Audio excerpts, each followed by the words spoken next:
Welcome to Cyber Explain channel.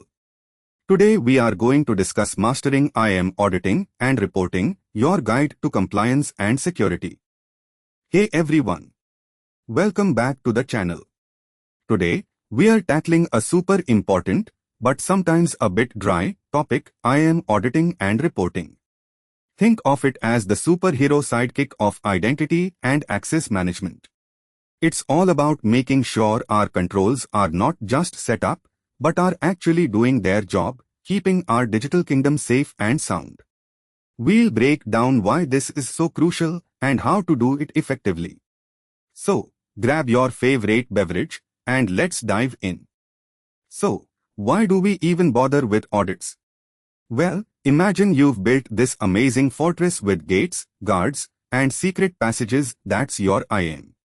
But how do you no the gates are locked, the guards are vigilant, and nobody's snooping in the secret passages? Auditing is how you check.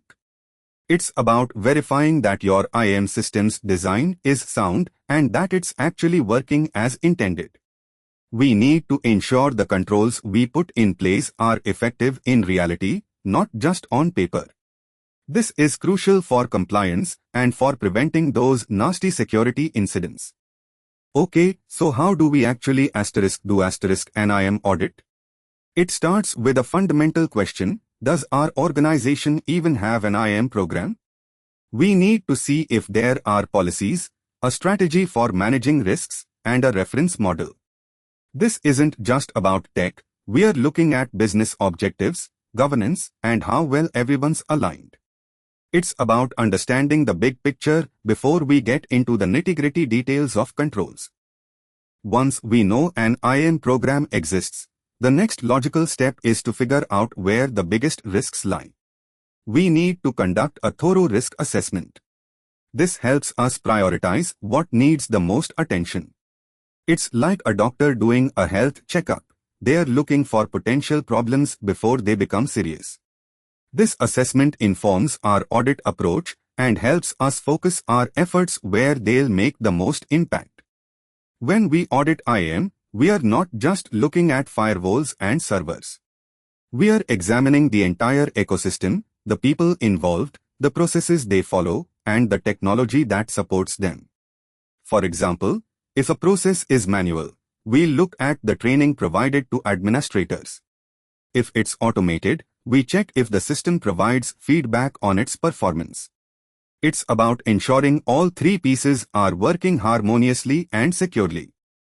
The first major step in our audit is to clearly identify all the different types of user identities within the organization. This isn't just about employees, it includes contractors, vendors, and even those pesky service accounts.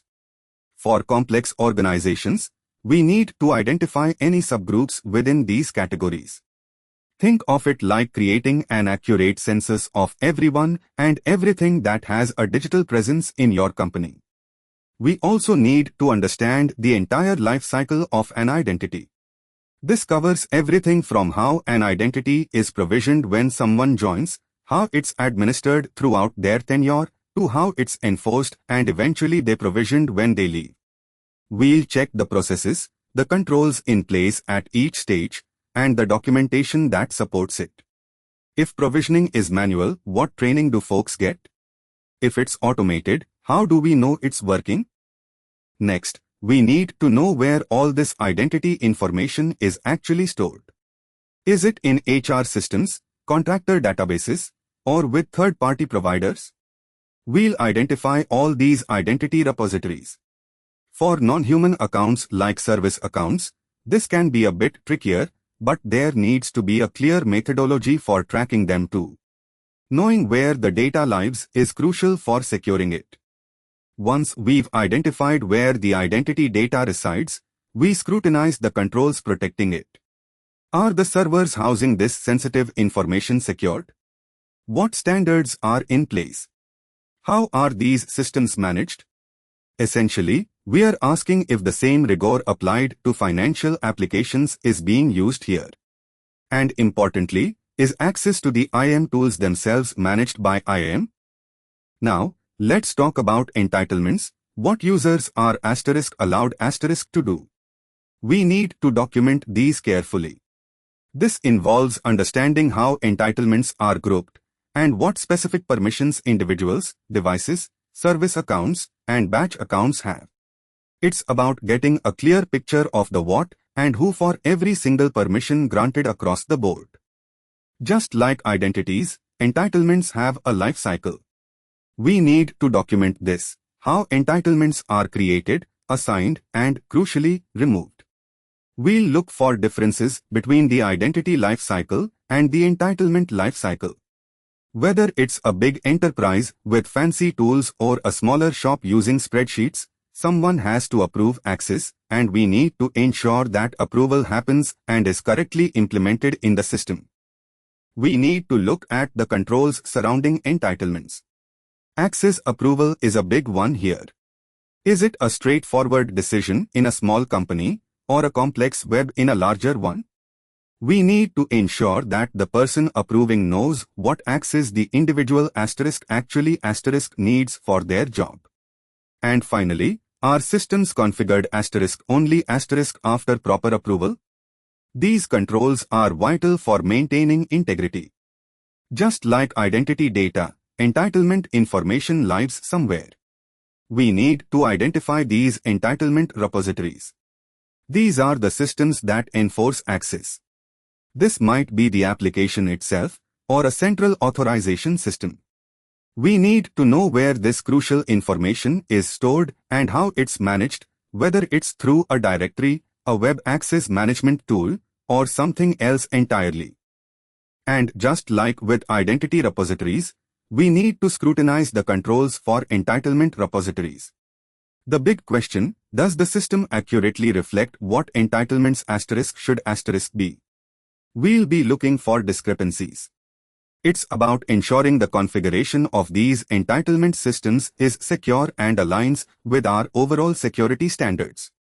This is where we verify that the controls are actually doing their job.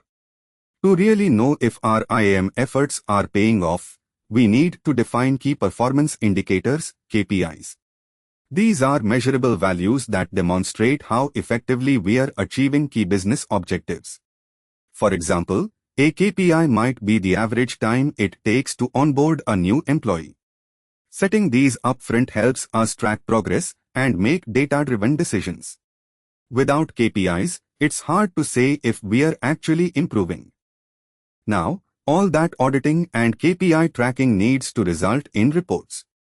We are not just talking about operational reports, we need specific audit reports. These reports should detail things like who has access to what, who approved that access, and how grouped or shared accounts are managed. Good reporting is your evidence, your proof to auditors and management that your IAM program is solid. Logs are your best friend when it comes to auditing and security monitoring. They are the digital breadcrumbs left behind by every action in your system.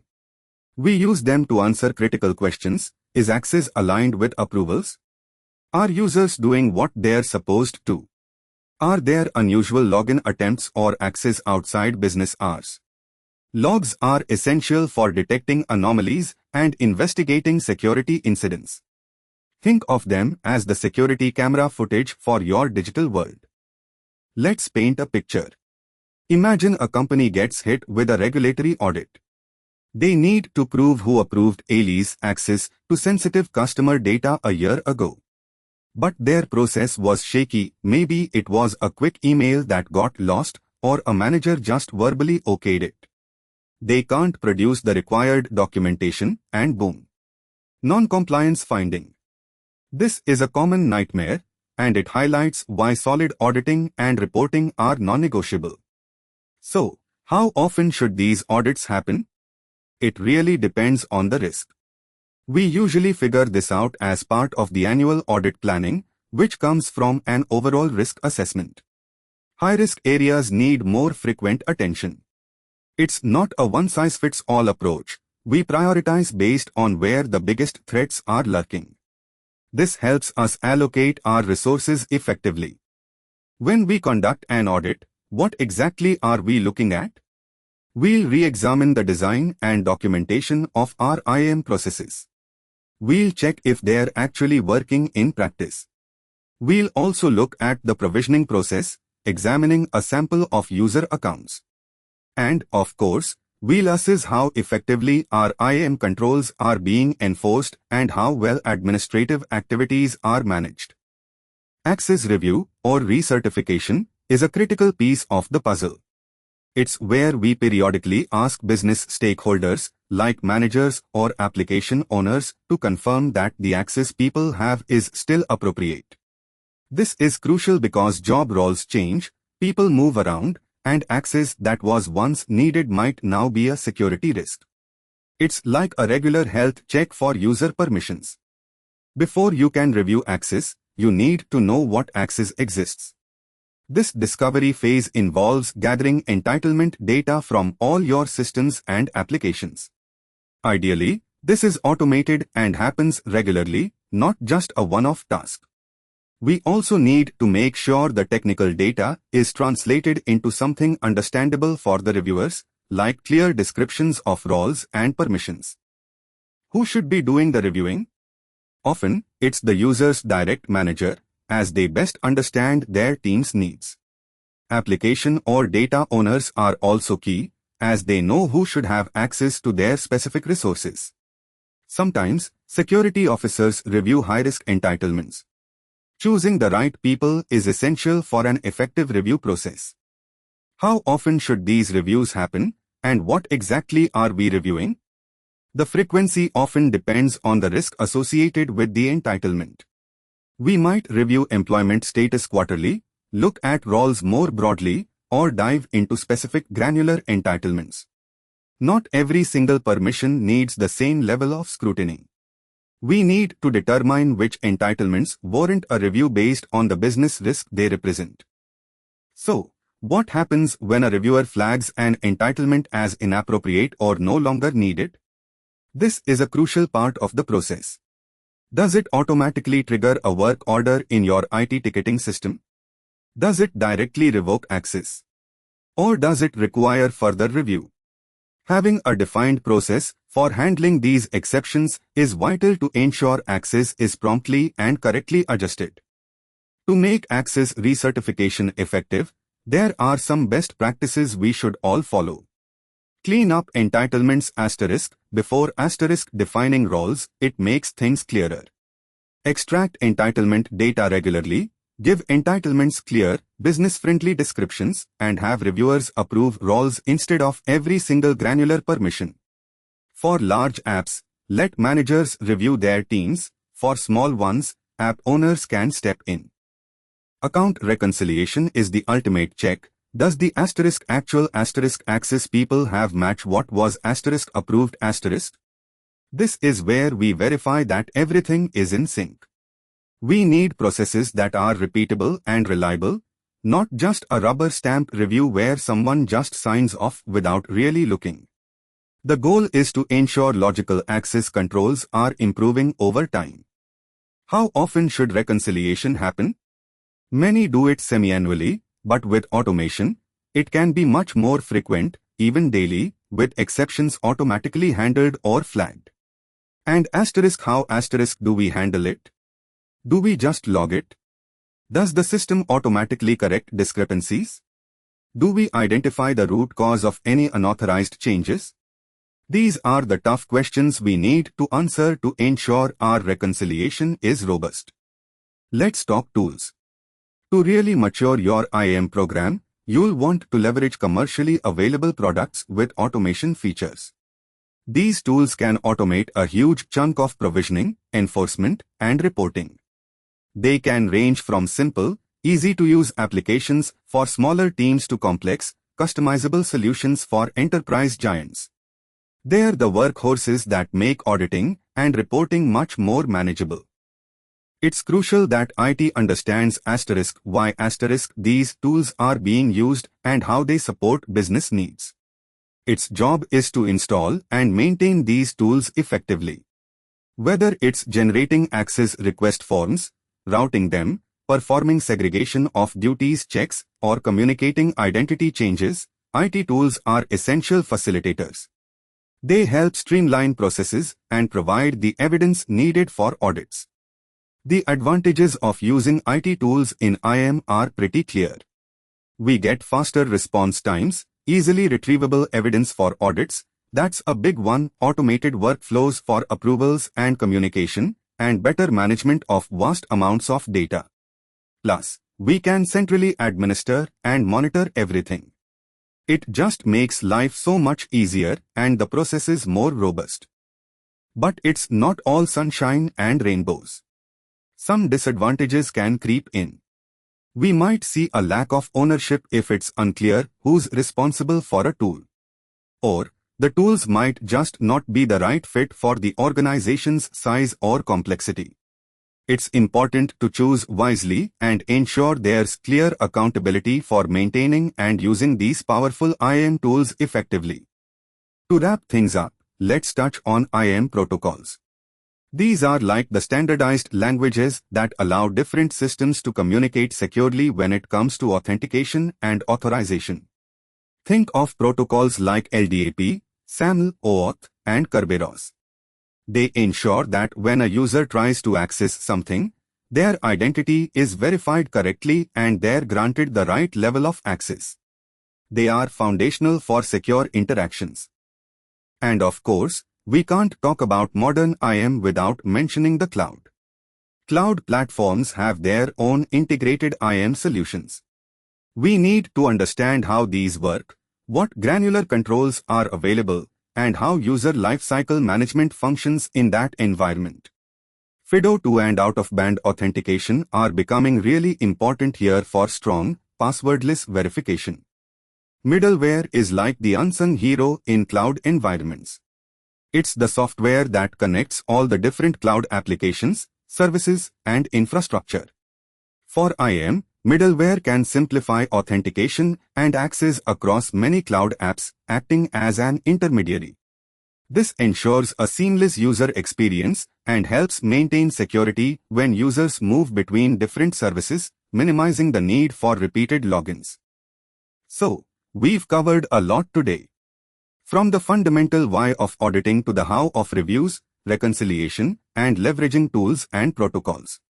Remember, strong IAM auditing and reporting aren't just about meeting compliance checkboxes, they're about building confidence in your security posture and protecting your organization from threats. Keep these principles in mind, and you will be well on your way to a secure and auditable IAM program. What can you do starting today? First, review your organization's existing IAM policies and procedures. Then, try to identify your most critical assets and the access controls protecting them. Finally, think about your current reporting capabilities. Are they providing the evidence you need? Taking these small steps will put you on the path to a more robust and auditable IAM system. That's a wrap for our deep dive into IAM auditing and reporting. I hope you found this session valuable. Next time, we'll be exploring another critical aspect of IAM. If you have questions or topics you'd like us to cover, drop them in the comments below. Don't forget to like and subscribe if you found this helpful. Thanks for joining. Thanks for watching. Subscribe to the CyberExplain channel. See you on the next video.